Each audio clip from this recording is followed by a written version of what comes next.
ako yung mapera, maawain ako. Pero pag ako yung walang pera, kawawa ako.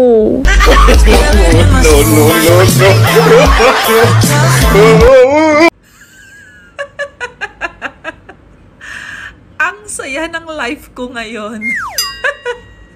Yung wala akong pera pero hindi sila naniniwala. Oh no!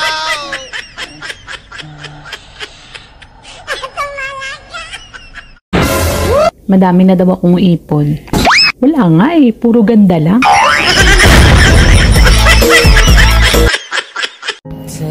Alam nyo minsan, gusto ko na rin talagang mapagod eh.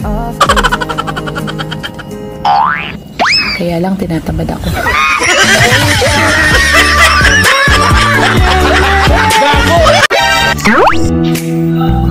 Kapag sinabi niyang mahal ka niya araw-araw, tanungin mo kung sino naman yung gabi-gabi.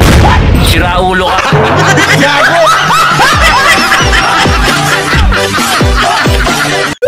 Alam mo, kung gusto mong sumaya, huwag kang malungkot.